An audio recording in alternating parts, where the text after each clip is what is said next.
Vamos então para 4 ferramentas do discipulado continuado, disco 8. Vale lembrar que o discipulado continuado é um conjunto de atividades cujo foco é o cumprimento da grande comissão, motivado pelo grande mandamento. Lembremos também que as pessoas que precisamos alcançar são aquelas que não frequentam igrejas evangélicas. Enfatizamos que o discipulado continuado, até o presente momento, é sustentado por 4 pilares, dividido em 4 etapas, constituídos de 4 estratégias, dependentes de 4 fatores críticos de sucesso, e é construído com 4 ferramentas. Aprendemos que o discipulado continuado exige 4 ferramentas básicas: pré-evangelismo, evangelismo, pós-evangelismo 1 e pós-evangelismo 2, a fim de aproximar a igreja da comunidade onde ela está inserida, alcançando na faixa 1, acolhendo na faixa 2, acompanhando na faixa 3 e ajudando na faixa 4. Pensaremos a respeito de pré-evangelismo, a primeira parte da faixa 1.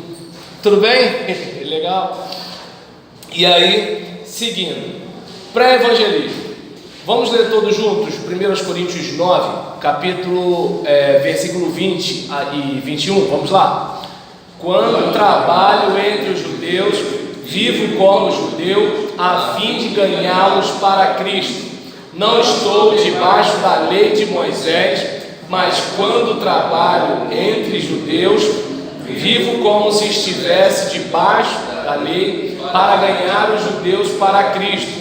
Assim também, quando estou entre os não-judeus, vivo fora da lei de Moisés, a fim de ganhar os não-judeus para Cristo.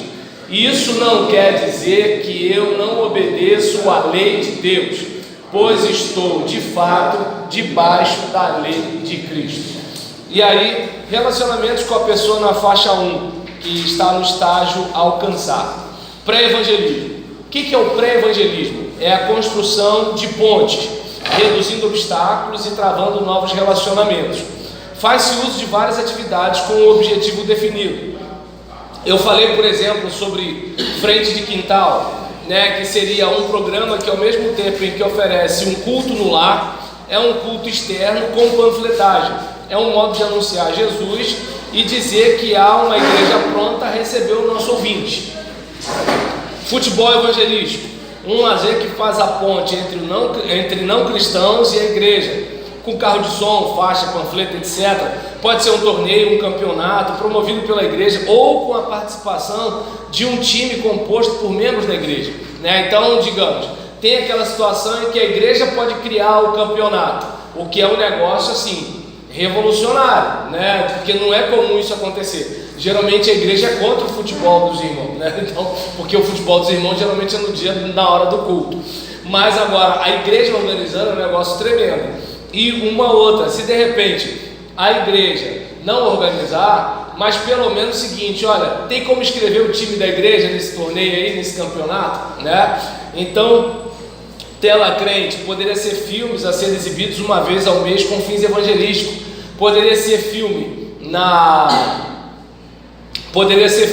dependências da igreja, no próprio templo e coisa do tipo.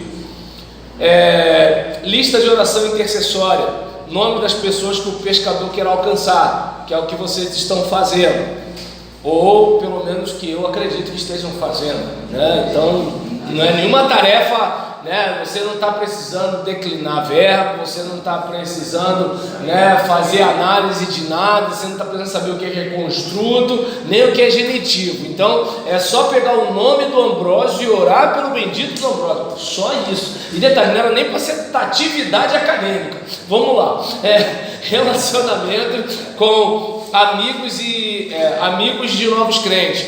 Chegou o cara novo na igreja, tenta se aproximar do cara e tenta ver a possibilidade de se aproximar de alguém que é próximo desse cara, porque quanto mais gente se alia a um projeto, faz o projeto ficar mais forte. Então, se o cara está novo na fé e você consegue trazer de repente o amigo dele ou o melhor amigo dele, caramba, dificilmente esse cara vai sair. O problema é que é o seguinte, os amigos dele eram os colegas de copa, aí ele veio para o meio dos santos. Só que os santos têm a panela, aí ele não consegue entrar na panela. Quem são os amigos dele? Os amigos de copo. Então a tendência é o quê? Ele acabar esfriando e voltando para o copo, né? Agora, se alguém tenta se aproximar dele e tenta aproximar o colega dele também, e às vezes assim, a gente pode pressupor que a pessoa tem um coração duro, mas eu não sei quantos de vocês já viram aquela situação de caramba, aquele cara se converteu, ou seja, eu mesmo nunca falei de Jesus pro cara, e o cara se converteu, alguém falou, e assim, ou seja, o cara era Campo Branco, mas eu achava que não era, né? E aí, telefonema aos visitantes, além de reduzir o obstáculo, provoca novos relacionamentos com aqueles que nos visitam, demonstrando que a igreja valorizou sua visita. Imagina a cena, alguém visitou sua igreja, se a sua igreja já tem aquele aparato todo, beleza, mas isso não impede você de sentar do lado da pessoa, porque assim, tem situações, às vezes você vai conversar com o líder, e o líder, né, que é o líder, né, pode de repente se sentir meio incomodado com, só porque é seminarista, entrou no ônibus, já quer ficar na janela, cara cheio de marra, só porque, né, aprendeu um pouquinho de homilética, hermenêutica, né, exegese, tá dando para entender? Então, aí diante de uma situação dessa, pode ter um pouco de dificuldade. Tem seminarista que sabe chegar no líder de evangelismo, né? E aí nisso troca uma ideia. Por exemplo, eu tive um aluno no ano passado que ele fez um negócio de uma tal forma que isso que eu estou passando aqui para vocês, o pastor dele comprou a ideia, ele está passando isso lá, e o líder de evangelismo da igreja dele está sentado assistindo as aulas dele. Seminarista aqui, Vacil Júnior, entendeu? Então aí você olha para uma situação dessa, assim, ele soube, claro, tudo indica que o seminarista, que o líder de evangelismo também era um cara tranquilo, mas assim, ele soube fazer um trânsito de modo que o pastor comprou a ideia, né? E o irmão que é o líder do trabalho comprou a ideia também. Ele só dá aula, quem é o líder do trabalho é o irmão, né? Então, aí por exemplo, você de repente, e aí, imagina, vamos lá, você viu um cara com filho, você tem filho, você senta do lado do cara, você viu que ele chegou sozinho, ou de repente a mulher está doente, a mulher não quer vir para a igreja, pode ter brigado em casa, ou é viúvo, né? Então assim, um monte de coisa, porque geralmente quem bate na porta da igreja é quem está passando por alguma crise, ou tem uma mãe chata, ou uma mulher chata, que está sufocando para ir para a igreja. Tirando isso, a pessoa está com algum problema. E aí nisso que ela percebe que alguém chegou perto e se importou. Tem um futebol dos camaradas aqui, toda segunda-feira a gente aluga uma quadra, a gente joga uma bola, tem tênis de mesa, videogame, alguma coisa que o homem deve fazer, né? Principalmente quando a mulher não está em casa, né? Então assim, aí se a mulher em casa é outra coisa, né? Aí, por exemplo, todo mundo vai para casa do Simon, beleza, demorou e tal, o que acontece? O cara se sente acolhido, ele não está tentando entrar na rodinha do pessoal na cantina, não, ele foi puxado para dentro da panela, né? Então aquela coisa do tipo, alô fulano, ou então, né, dependendo da situação, o que eu fazia com os visitantes quando eu ia à minha igreja? Eu gravava um vídeo. E olha, aqui é o pastor Roberlando, da Igreja Batista Teles de Menezes. Queria passar aqui para dizer que foi muito bom ter recebido você, foi muito legal. Os dias de trabalho da nossa igreja, dia de trabalho, olha, os dias de culto, isso é papo nosso, né? Para o visitante não dá. Aí, os dias de culto, toda quinta-feira às 8 da noite, todo domingo. Não anunciava de manhã, porque de manhã não era muito forte, e aí assim.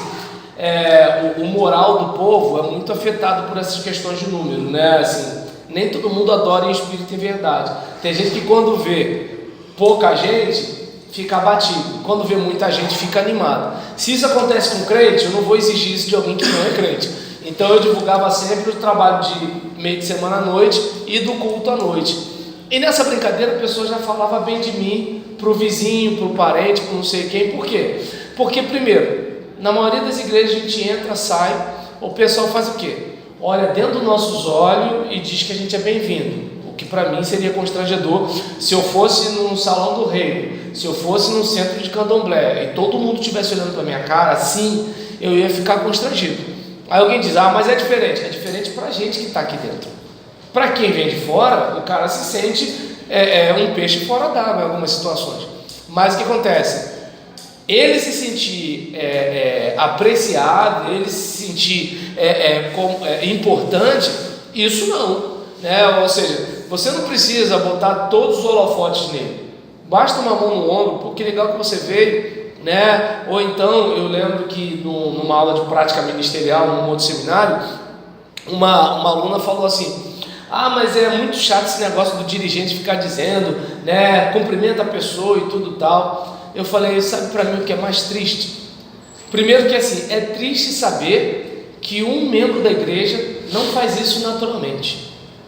Mais triste é saber que ele fica ainda chateado quando o dirigente pede para ele fazer. Então assim, ou seja, se eu sou visitante, eu penso assim: eu sou um lixo mesmo, porque a pessoa não me cumprimenta e ela ainda fica com a cara feia, de braço cruzado, quando o dirigente fala para ela me cumprimentar, né? Entende? Assim, aí você percebe a importância de uma ligação, ou de repente, como esse caso que eu fiz do vídeo, de você olhar para uma coisa que assim, a maioria das igrejas não fazem, e no meu caso, a maioria dos pastores não fazem. Então é um tipo de situação, né? E eu não chego a culpar os pastores, por quê? Porque no meu livro eu até falo sobre isso, né? O negócio do pastor é gente. Mas como as pessoas têm aquela ideia de dizer que o pastor não trabalha, então o pastor se ocupa de um monte de coisa na igreja. Aí ele está vendo material de literatura quando tem alguém que poderia ver, ele poderia só delegar. Ele está vendo a pintura quando alguém poderia ver, ele poderia só delegar. Assim, ele está resolvendo esse monte de coisa. E o negócio dele, que é gente, ele não está fazendo, né? E é engraçado que essa mesma turma diz que o pastor não acompanha, né? Mas assim, então é um tipo de coisa que assim, o negócio do pastor é gente, mas ele está jogando em todas as outras posições, e nisso, aquela pessoa ali, que talvez com um pouquinho só, né, de ser cativada, de repente poderia abrir o coração para o evangelho, né? Então, a importância, né? Eu falei aquele telefonema aos visitantes, mas pode ser telefonema, mensagem, sei lá, Facebook, o raio que parta. Visita os visitantes, né? Numa boa, que visitante está esperando a visita de alguém da igreja? Não está. Aí nisso que, por exemplo, se você usa o cartão de visitante, a pessoa diz que aceita a visita. Pô, beleza, show de bola. Ela já está dizendo que aceita a visita. Então legal, você vai lá e visita. Se no cartão de visitante ela não disser que aceita a visita, você pode de repente durante a semana ligar para ela e falar assim: pô, se é jovem, tem como uma galera nossa dar um pulo aí na tua casa e tudo e tal? Acho melhor não, porque não sei o que. Beleza.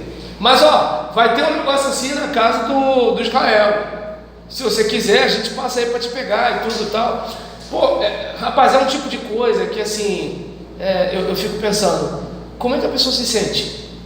Se ela só botou o pé na igreja, ela é tratada como alguém importante. O que de fato ela é? Jesus desceu do céu por causa dela, né? E aí, o problema é que está arriscado um crente falar assim: mas nunca fizeram isso por mim. Pô, também não fizeram por mim, mas vamos fazer pelo outro, vamos escrever uma nova história, né?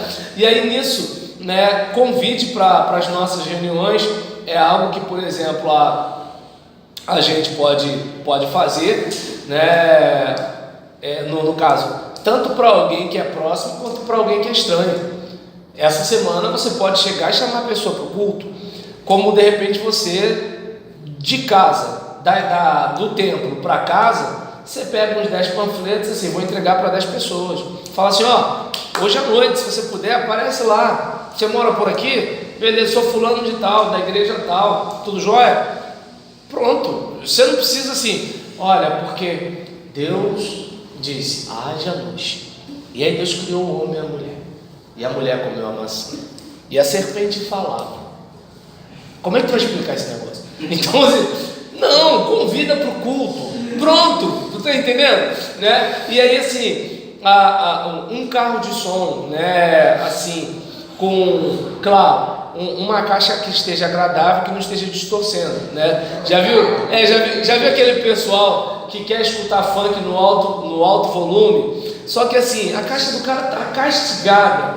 Então assim, eu acho que nem ele está escutando, só está arranhando, né? Então, às vezes a pessoa faz isso com um carro de som, mas de repente um bom som, com grave, médio, agudo, né? Aquele som de S, né? Aquela coisa legal. Então, uma faixa na porta de casa.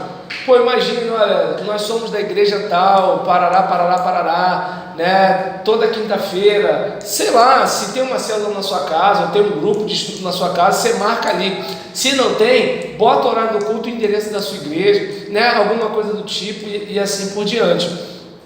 E aí, né, vamos fazer o seguinte: a gente tem uma dívida, né, da tarefa lá de semana retrasada, sobre apresentar a estrada romana e tentar, claro, usar as ilustrações para as passagens bíblicas. E imagine-se que está apresentando o evangelho para a pessoa que você quer alcançar. Vamos lá então?